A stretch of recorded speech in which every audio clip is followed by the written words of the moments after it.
The world is aging rapidly, placing an unprecedented pressure on both professional and family caregivers. The simple but continuous act of helping clients with bed mobility, a crucial activity of daily living, is often the source of overwhelming strain, leading to devastating musculoskeletal injuries for those giving care at home and in the hospital. But the burden is not just physical. Patients lose confidence when unable to move on their own, and studies show that every day spent in an ICU bed results in an estimated 2% muscle loss per week, putting them further behind on the road to recovery. Worse yet, they face serious consequences like pressure injuries, blood clots, and additional pain from stiffness when they're unable to shift their own weight. That's why I'm excited to be joined today by Nancy McGovern from Comfort Linen to dive deeper into practical, home based solutions that will be vital for the shift towards aging in place. We'll explore how simple, friction reducing systems can fundamentally reduce caregiver workload, foster greater patient autonomy in bed mobility, and help clinicians protect their clients and the entire caregiving workforce. But first, a disclosure. Before we begin, we'd like to note that today's guest, Nancy McGovern, is a founder of Comfort Linen. While this episode will explore a range of technology solutions related to bed mobility solutions, we want to be transparent that one or more of the solutions discussed is associated with the guest's company. Our goal is to provide balanced educational content, and other product types and considerations will also be discussed. And now, back to our conversation.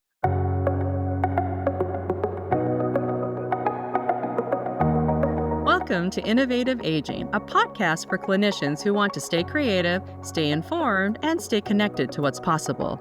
I'm your host, Carol Chiang, an occupational therapist with 27 years of experience in rehab and home-based care. I know how hard clinicians work to keep their clients aging safely, whether that means hacking together solutions, testing new products, or thinking 3 steps ahead.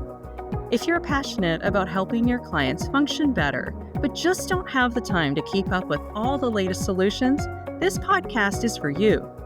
On Innovative Aging, you'll hear practical, energizing conversations with experts in rehab, design, and innovation that can spark fresh ideas you can bring back to the people you serve.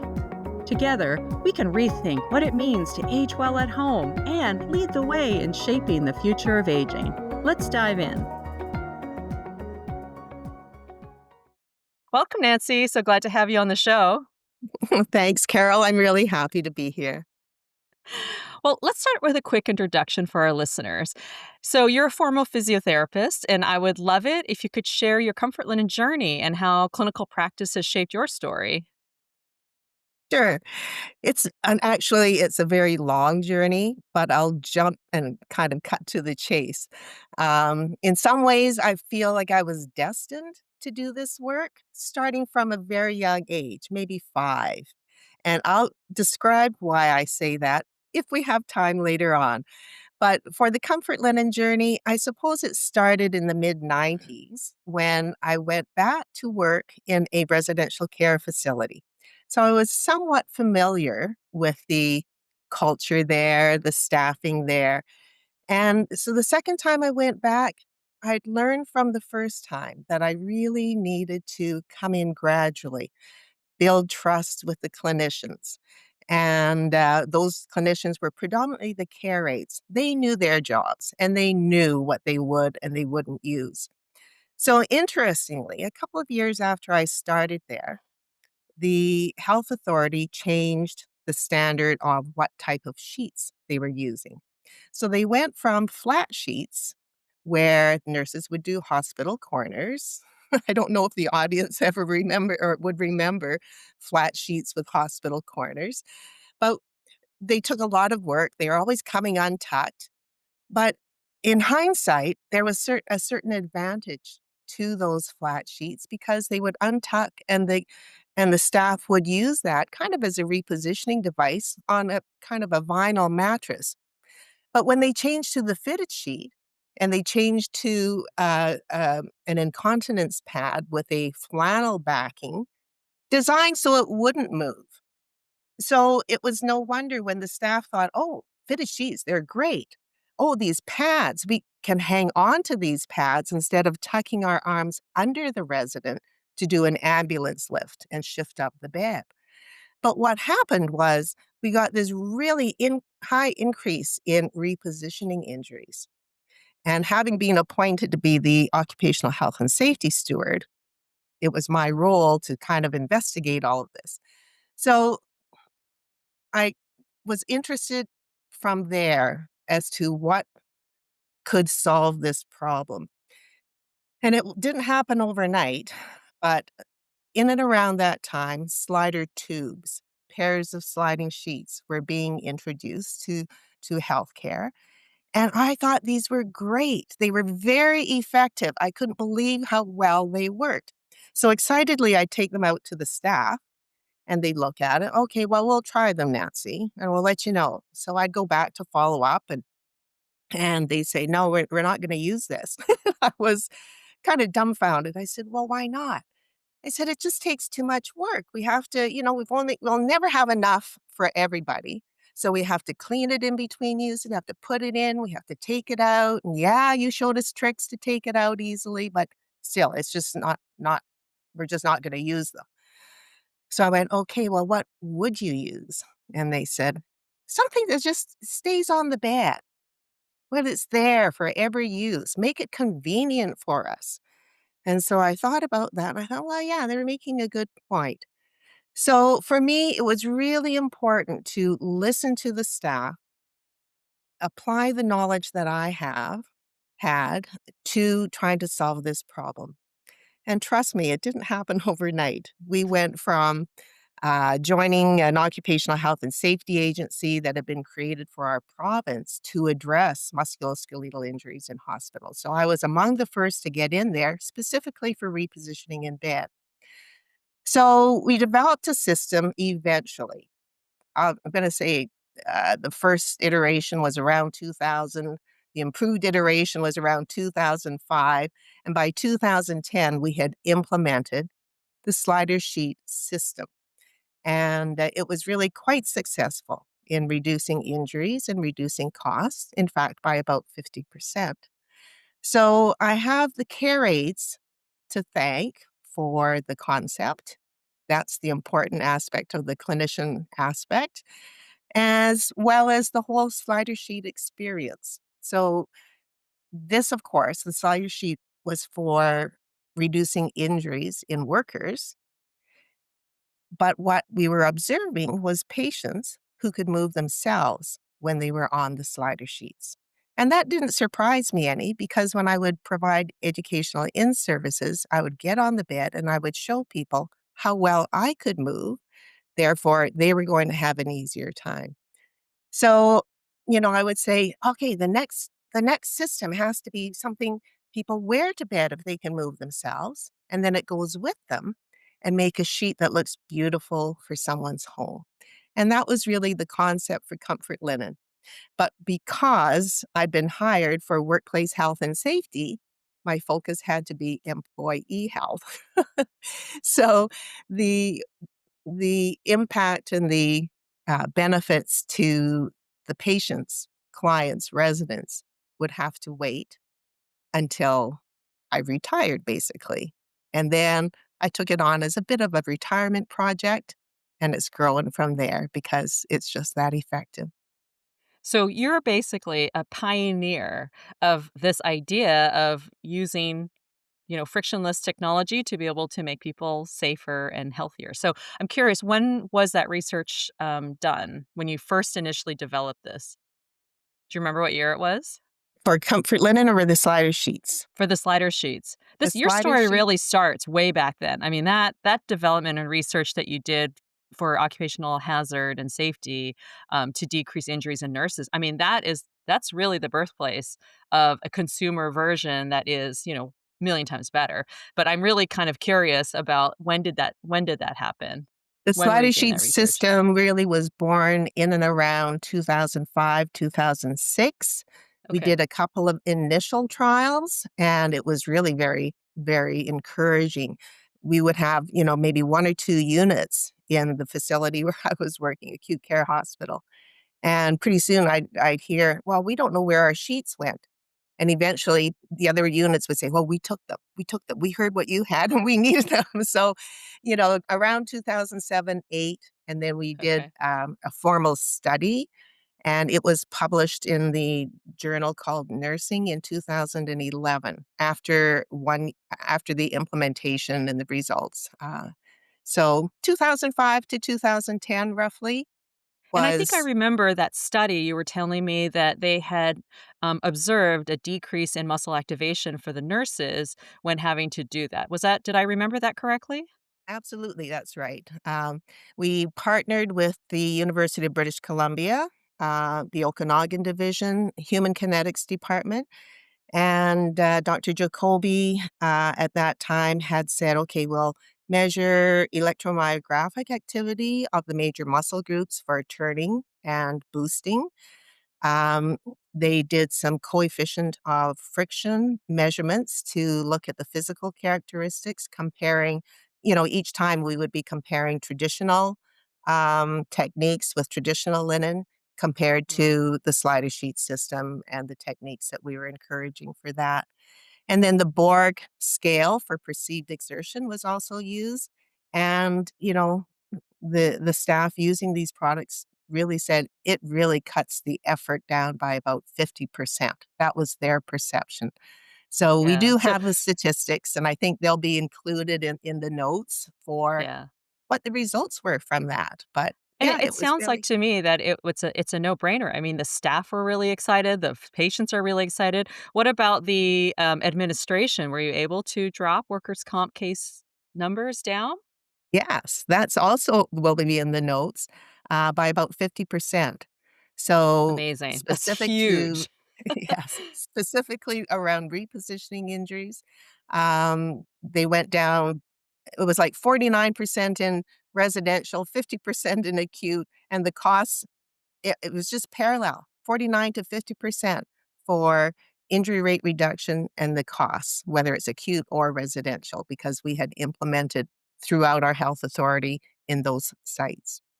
Yeah, and, my first job out of university was workers' compensation, so I know firsthand Mhm. those all those zeros that go across your desk, they are people are spending a lot of money to rehab people who got injured on the job. Whereas prevention, that's why people generally would prefer to prevent because the cost is, who knows how long that will go on for if you do get that injured worker. So I think definitely, what's really interesting to me is that a lot of the best solutions come out of the military or come out of, these B2B channels, and then they grow into the B2C channels because people realize, "Whoa, wait, like, that works really well. How about you let us buy that?" You know? "Give us an opportunity, please make a consumer version so that we can, also benefit from these things." So, Nancy, when you went from these institutional sheets that you had, the system that you developed that you knew it had really good, outcomes, and you went and moved it into a consumer version with comfort linen. Can you talk about what differences or attributes that you wanted to bring over to comfort linen when you started making it and, it didn't have to fall into these hospital guidelines anymore? Mhm. Yes, the hospital sheet system was really great, and I learned a lot from it. There were some drawbacks. One being it was a little too slippery downwards in bed. So if someone would boost up, they would slide down eventually, but we would have controls, adjust the bed so that the hips wouldn't migrate further to the foot. And the draw sheet, as the handhold for the caregivers to shift the person, either boosts or turns. It worked very well for the staff, but it was a lot of fabric on the bed and a lot of tucking kind of out of place. So it would take a fair bit of repositioning to ensure that was in the right location on the bed.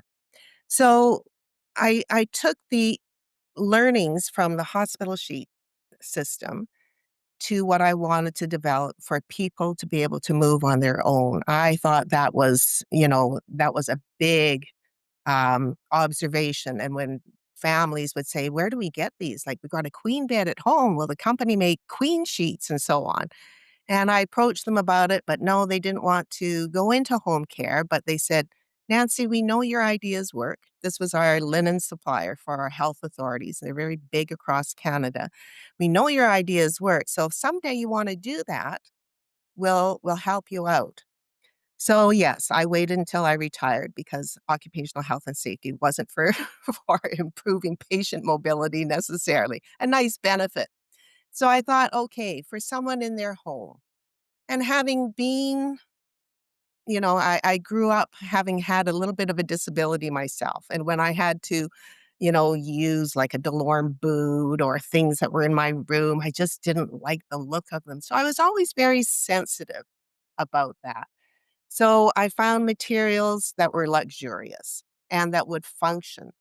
And I changed the design so that it would be easier to move side to side, which is what we need for turning and getting in and out of bed to shift over and get far enough over on the bed that people aren't clinging to the edge, which is a problem that I've also seen.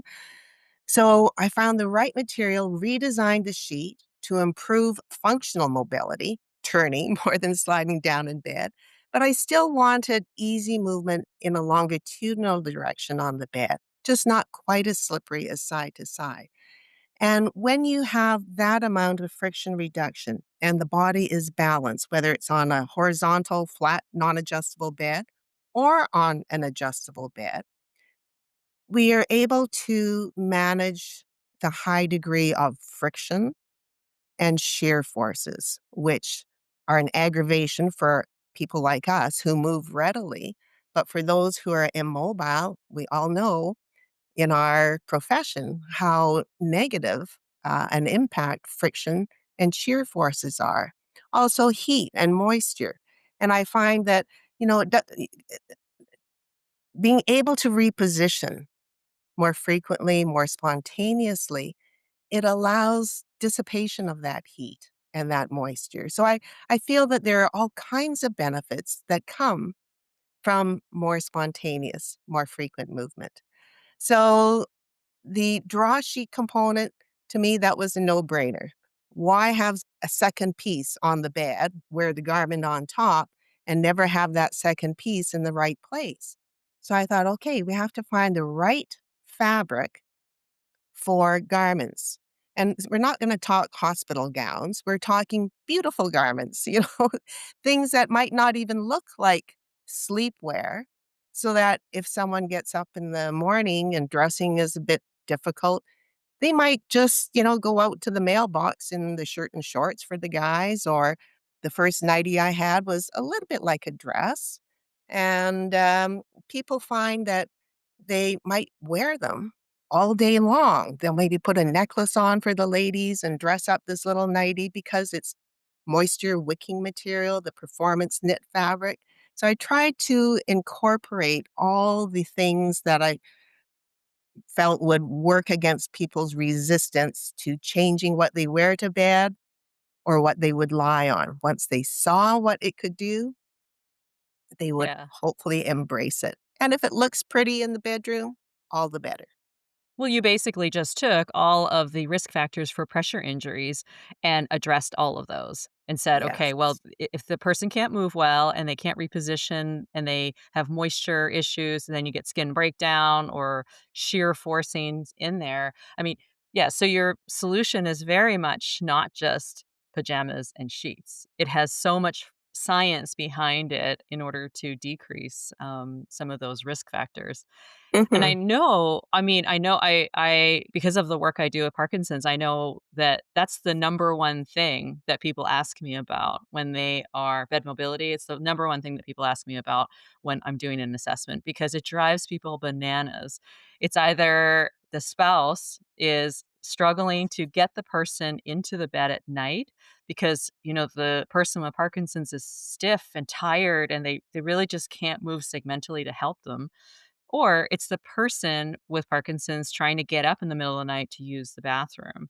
And being able to roll and then, go from supine to sitting edge of bed is difficult on regular sheets. So Nancy, I know that Parkinson's has been a really important area with, comfort linen. In fact, I found out about it because I'm a Parkinson's specialist. I did a talk for University of Textile in Gainesville, and one of the therapists there was the one who said to me, "Hey, you should take a look at this pajama and sheet set. All of my patients with Parkinson's seem to be very successful with it." And, until that point, I had bed mobility to me is was solved by putting a rope around the box spring, throwing that rope, maybe tying a couple knots in there so somebody with upper body strength could pull themselves over to turn left or right to help with, dressing or, if they needed, like, Depends and having that changed, helping a caregiver, or rope ladders or trapezes, something like that, something exterior to them, and it still felt very hospital-like. So when I heard about this idea, I was very intrigued, and I'm curious what the feedback you've heard about this. Oh, it's just never ending good news from people with Parkinson's. Um, During my career, if I saw a patient with Parkinson's or residents with Parkinson's, by the time they came to us in residential care, they were very advanced. And back in the 80s and the 90s, we didn't really know very much about Parkinson's like we do now. So I wasn't really targeting any one user group when I developed this. But in the first couple of years when I was making sets and putting them out to test them within my inner circle, my sister-in-law's friend with Parkinson's, she wanted me to make a set for her friend, and I did. And when Marianne received this birthday gift, she thought, "Well, what's that going to do?" And she left them on the table. And when my sister-in-law phoned to say, "Well, how did it go, Marianne? Did you like it?" She said, "Well, I haven't used it yet. What's it gonna do?" And so, Sheila said, "Well, just try it, please. My sister-in-law made this for you. Try it. I wanna let her know." So sure enough, I get the feedback, and Marianne says, "Oh, I was almost mad when I woke up in the morning." I said, "Well, why was that?" "Well, because I usually watch my show all night because I can't sleep, and I missed my show, and I don't know what happened.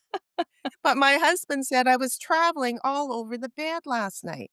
So, a little bit later on, she wrote and she said, "Now I look forward to bed." And that's the little tagline that we put on our first poster. So, people with Parkinson's, I think my most recent comment comes from the adult daughter, also a physiotherapist, which I didn't know at the time, but she told me later. And when we were speaking together, I said, "I wonder if you would just ask your mom and dad," because they were right there behind her as they ordered again, um, what they think about comfort linen. So she said, "Okay, I'll talk to them and I'll send you an email." So her dad said, the one with Parkinson's, he says, "It's so nice to be able to get in and out of bed and to move. I can do everything that I used to do instead of just being dropped onto the bed and lie there all night long." So I thought that was so telling. Really, for people with Parkinson's, getting in and out is a huge problem. Turning is Mhm. a huge problem. Some people will say it takes them 20 minutes. They have to plan out every step. How are they going to get out of bed to go to the bathroom? So by the time they do get back to bed after the bathroom, it's like they're wide awake, they're frustrated, they're, anxious because this is so difficult. So what this gal's mother had said was, "My husband's not a pajama kind of a guy, and it took a little while for us to say, 'Try them with pajamas.' Well, now he puts them on every night. No, no balking at it." So I think that sums it up really, what it's like for people with Parkinson's. But And there's really nothing like experience. I mean, people have ideas in their head, and it's only until they try it to really see the difference. And, that's I right. find that even with satin sheets, satin is one of the first things that people will think about in the home environment of how do we solve this problem? I can't move. Okay, we'll get satin sheets. But they're forgetting that satin sheets can be slippery inside the bed. They're also slippery on the edge of the bed. So many of them would slip all the way off. And I have sometimes had this discussion with people about what the differences are between these different textile technologies. Because textile technology is such a new idea. The idea that something, you can't see it. I can't visibly see the difference between satin and maybe what the comfort linens are made out of.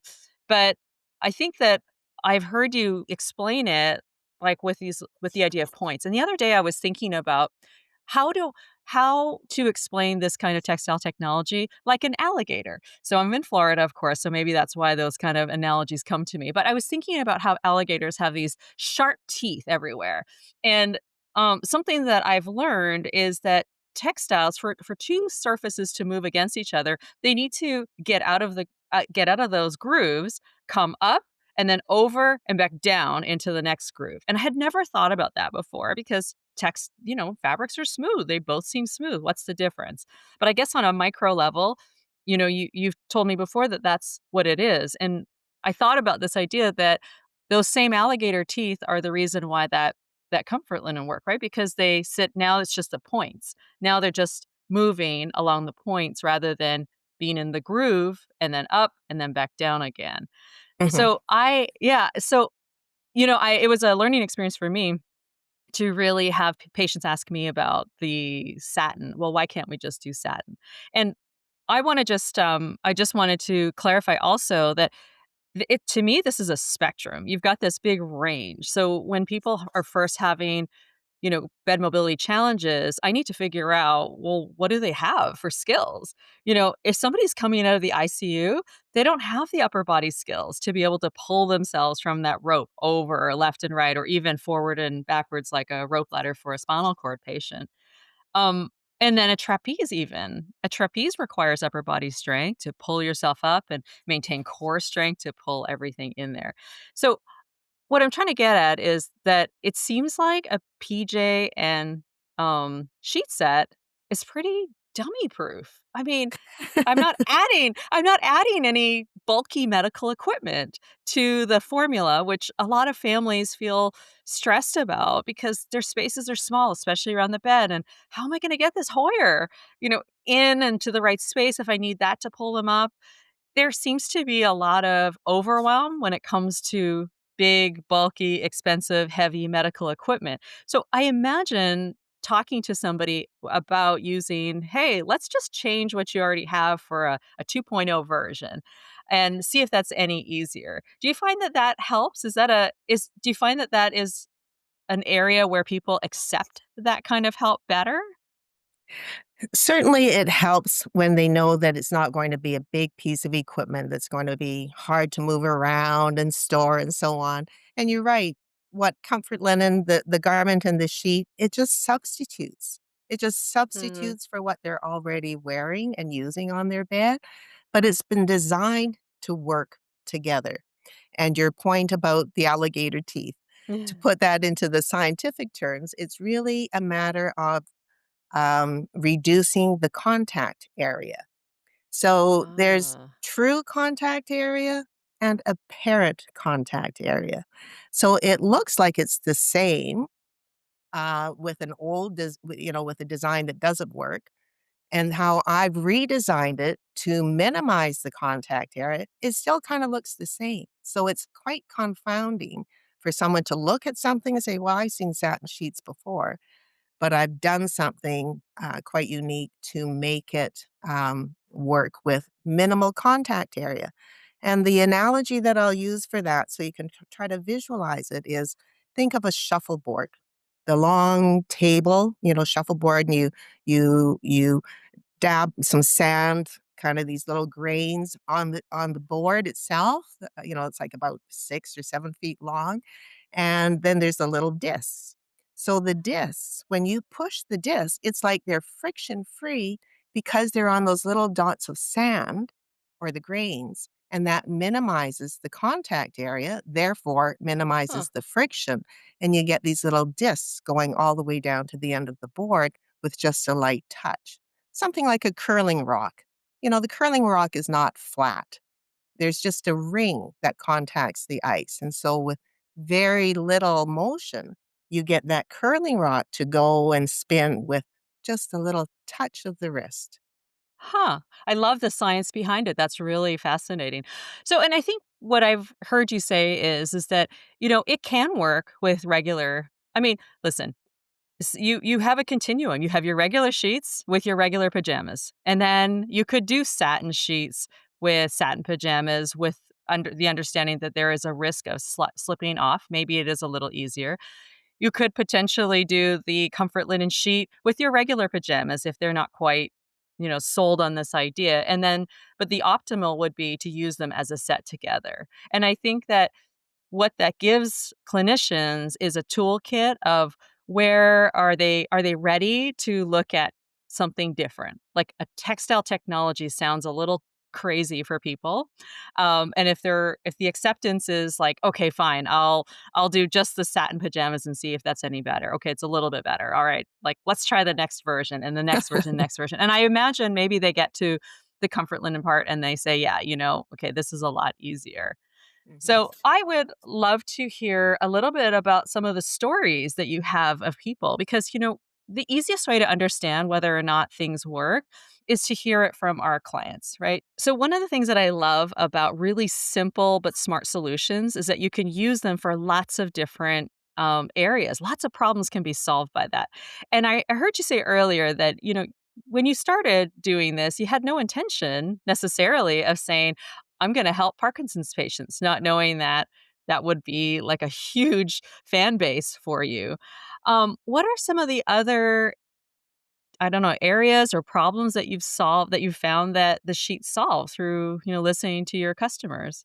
Oh, there's so many stories to tell, but what comes to mind is it actually turns out to be my sister-in-law's mother who had taken a terrible fall trying to stay fit. She was on her treadmill, but she fell and there was no one to call. She didn't have any way to get to the phone. She'd fractured her shoulder, her hip, and she was there on the floor for 3 days, and the kids just thought, "Oh, she's at Paul's house. Oh, no, she's at Janet's house," and so on. So by the time she recovered in hospital, got home, my sister-in-law said, "Could you go over to see her?" She's like an hour away, and, so I did, and I watched her get in and out of bed, with, with just her regular sheets and so on. So she showed me the queen bed she had. She would get in and lie down on the very edge of the bed. She had a rail there, and so her 2 positions were either on her back against the rail, or she would pull herself to relieve the pressure, but she would have to hold the rail, so that static Mm. posturing, just long enough that she could, let go and go back onto her back. So I had taken some things for her to try. So we switched them up. And lo and behold, if she just doesn't shimmy right over so that her head's on the pillow, she's far enough away and she could move, she still didn't wanna lie on the operative side, but she knew that she could for when she was that much stronger. So that was a great Mm. success story. Brent was a friend of my brother's who'd had an amputation, lower limb amputation, a high one, and, he was medically very fragile. And so my brother had heard that Brent was sleeping in his wheelchair, just a regular standard upright wheelchair, but he would rather have the confidence of being in his chair and being able to manage if he had an event than be in his bed and be stuck if there were a medical event. So we watched how he got in and out of bed on his regular sheets. And it was interesting because a queen bed, he had one pillow and it was in the center of the bed at the headboard. So he'd shimmy up, on his one leg and his 2 arms. He'd shimmy up. It was a big effort. He'd get to that pillow. And then from there, his way of turning would be simply a log roll left or a log roll right. And it worked for him, but it took up the full width, a 60-inch wide queen bed, in order for him to be supported either way. So when we said, "Well, if you had a bed partner, would you be able to turn right on your little piece of real estate on your side of the bed?" And he tried, "No, I can't do that." And I bring that up because that's what it's like for people who go into hospital beds or residential Mm. care bed, single. There's no room to log roll one way or log roll the other way until they have friction reducing sheets or garments and sheets on their beds. So once Brent's bed was made up with some comfort linen, he scooted up that bed so much more efficiently that he crashed his head into the headboard and he let out this loud expletive, which we didn't use that on our video because he said, videotape me, do whatever you want. If this works, I'm about to share it with everybody that I know. And so he he was so excited to be able to go back to bed and to be able to sleep well again.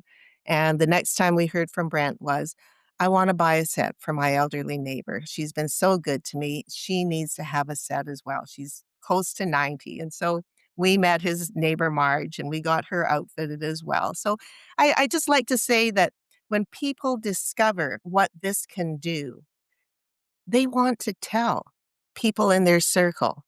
People with Parkinson's, they say, "Oh, yeah, no, I told my movement specialist."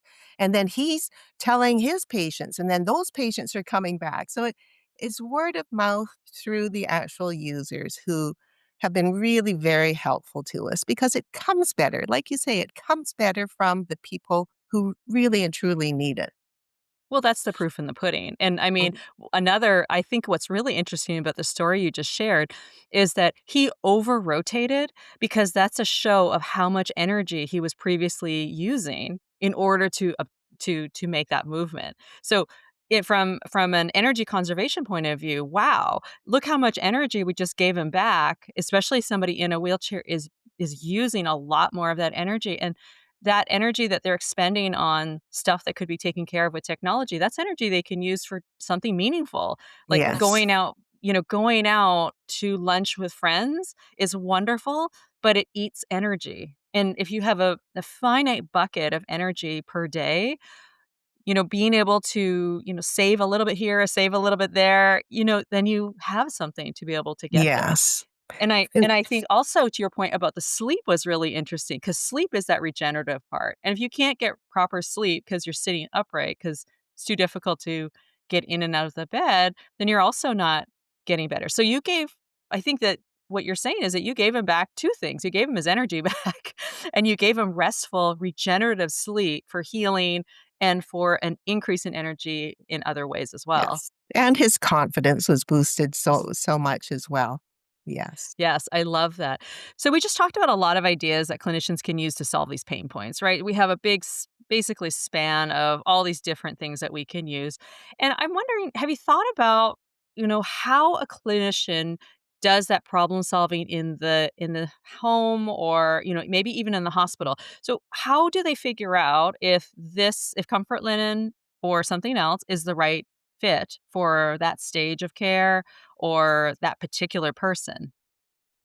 I think the best way to see if they are suited for this type of the comfort linen garment and sheet set is to watch them or ask them if they can get in and out themselves, if they can turn to one or the other or both sides, even if it's with difficulty. Any of those bed activities, if they're able to do it and it's just so difficult that it's a problem, comfort linen will just make it easier for them. So I would say active movement or those who require now some assisted movement, not full passive, but active assisted, they're likely to be completely independent. Point in case, people with ALS. Mm. I've had a few people write in to say, it's so nice to get something back from this disease. So maybe it doesn't last for terribly long, but to regain function when the diagnosis says you're going to just get weaker and lose more with each day and passing month. So, yeah, if they've got active movement, it's, observe. If they're still functional, then comfort linen would be appropriate. For someone who perhaps is just so heavy or in so much pain and they really can't manage it, then I think that I've developed what I refer to as a sliding pad, just because it's descriptive, but it's not the nicest name for home use. Sliding companion, other people have suggested. So it's like the incontinence pad that you see in hospitals, but I've made it with a backing that's compatible with the sheet panel.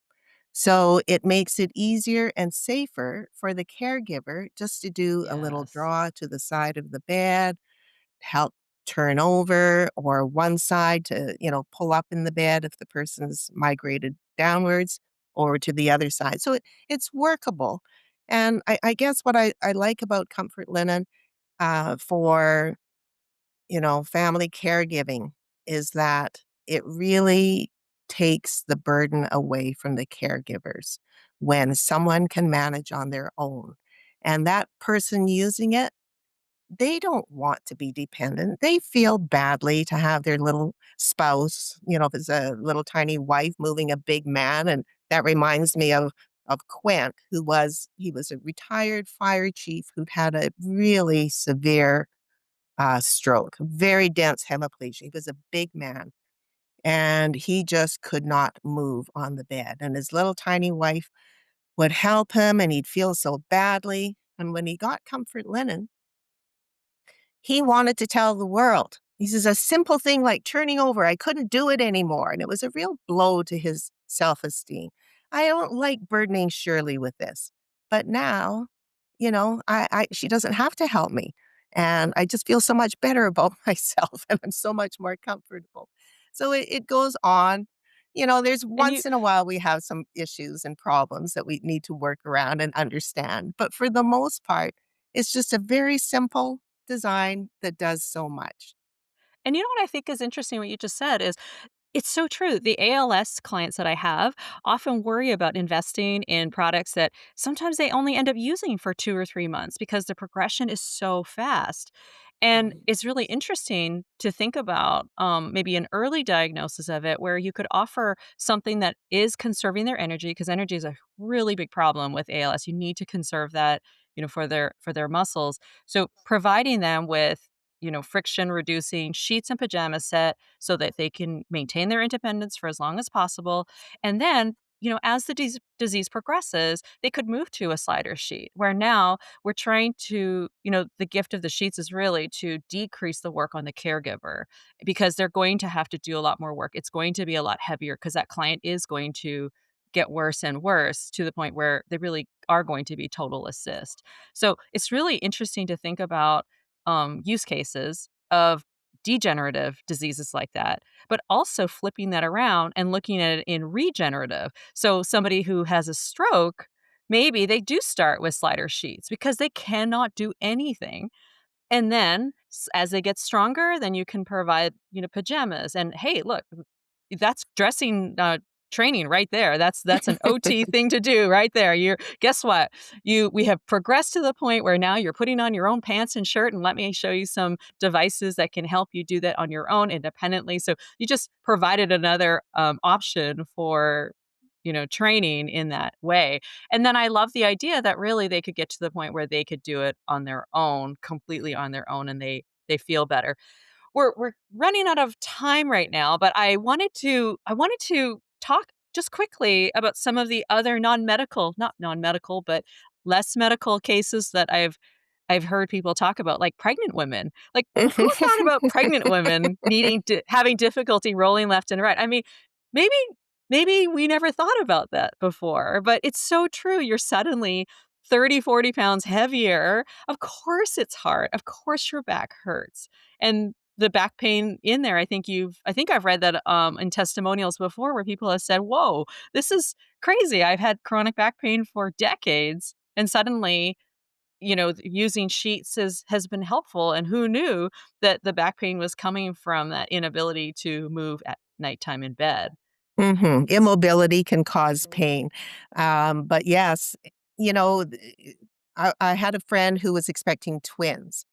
And she came to me, she says, "Oh, Nancy, I can't lie on my back anymore. I have to be on one side or the other. I just would really love to have a set, but I need something that's gonna fit this huge belly of mine." So, I made her something that worked, and it just made such a difference, for her.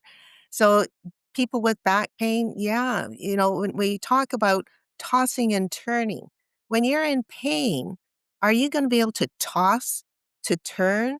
And it's a term, if I could just take a moment, I know we're running out of time, but Go ahead. the tossing and turning bit, people use that phrase very commonly. "Oh, I had a terrible night," "tossed and turned all night." So I love to ask people, what's the root cause of tossing and turning? And they'll go, "Oh, well, I'm restless. I'm uncomfortable. I can't sleep." I say, "Well, those are all, symptoms and reasons why you toss and turn, but it's not the cause." So when I explain that really the root cause is the combination of friction and gravity. You have to overcome the friction by lifting up, so you're working against gravity in order to toss yourself over. But that's quite an unusual, abnormal. It's not a natural movement. It would be much nicer if well, of course, we can't do anything about gravity, but we can do something about friction. And when we've managed friction as well as Comfort Linen has, a person no longer has to lift in order to turn. They can just turn their head, and it's just a little shift of their hips, and over they go. So, surprisingly, in my conversation, I know I'm terribly focused and have been for 30 or more years on this whole subject, but we all go to bed. And when friction reducing principles have been applied to just about everything else in our world, tires, what kind of weather conditions, what kind of sneakers, what kind of court are you going to be on? We have to figure all these things out to get the right designs. But for the bed, where we all spend 8 hours on average a night, we're fighting friction. It'd be much nicer if it were like a pool of water where we could just kind of turn and smooth and no resistance to us. But people, I think, because from the beginning of time, it's all we've ever known. So they don't question it.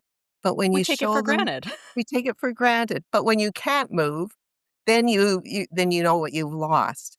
And it's just so easy to give that function back in a more natural way. And that ease of movement, I think, really does contribute to better sleep, less Yeah. fragmentation, easier It to fall it's back. it's an investment in the place where you're gonna spend 1/3 of your life. Yes. Yes. It makes sense from a time perspective. Well, so we are out of time, but I want to make sure that we can provide some takeaways for the clinicians who are listening. What would you say your top 3 takeaways are for people that want to think about integrating this into their practice tomorrow? Well, I guess I get back to my old injury prevention days and the ergonomic risk control measures. So, the first one, of course, the top notch one is elimination of risk. And this is where I see Comfort Linen.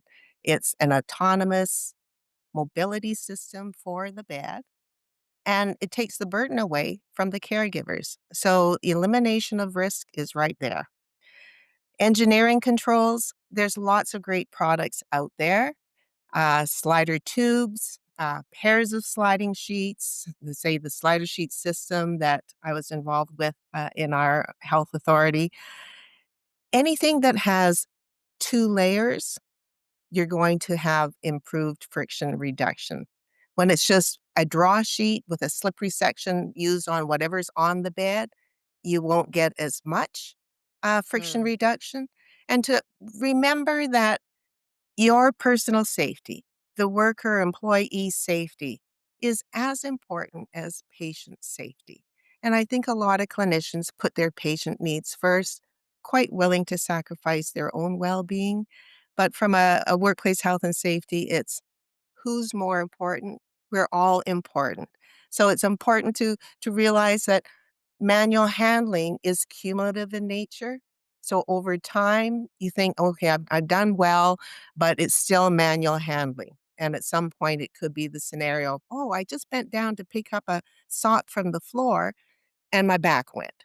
Well, it wasn't the sock on the floor. It was all those years. I know therapists understand this, but a good reminder to put your own safety as as important as your patients, because if we don't take care of ourselves, there won't be anyone left to take care of the aging population and all the other patients in our world.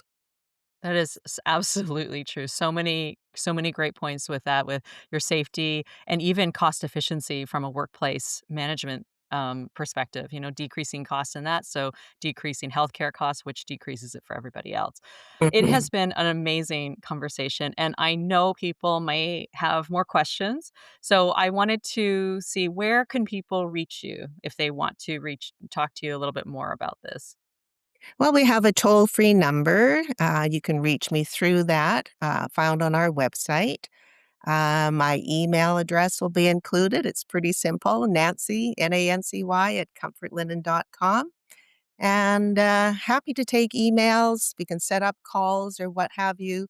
And one of the things that I'll just finish up with are these little mini demo kits that we've put together that, they're just in a nice small 12 by 16 roughly, easy to take along, where people it has a mini sheet on one side and a regular satin sheet on the other side, and a little garment so that people can see and feel what the difference is between a traditional satin sheet and the design that I've made with comfort linen.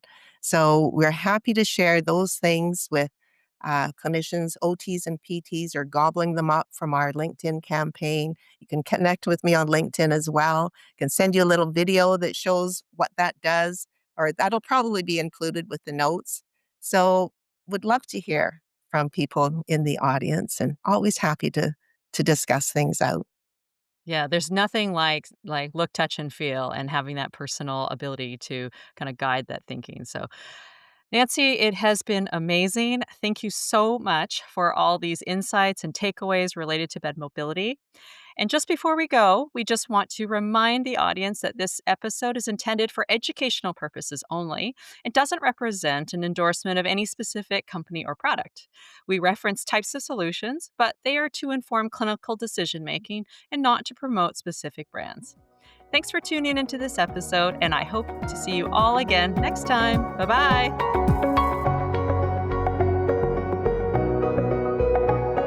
Thanks for tuning in to Innovative Aging by MedBridge. Be sure to subscribe on Spotify, Apple, your favorite podcast platform, or listen directly at medbridge.com. If you'd like to earn continuing education credit and access bonus resources from this episode, just log in to your MedBridge account and search for the show title to get started. And we'd love to hear from you. If there's a topic you want us to explore or a guest you'd love to hear from, reach out via Instagram or email us at podcasts@medbridge.com. Thank you for the work you do and for joining us as we explore what it truly means to age in place. See you next time.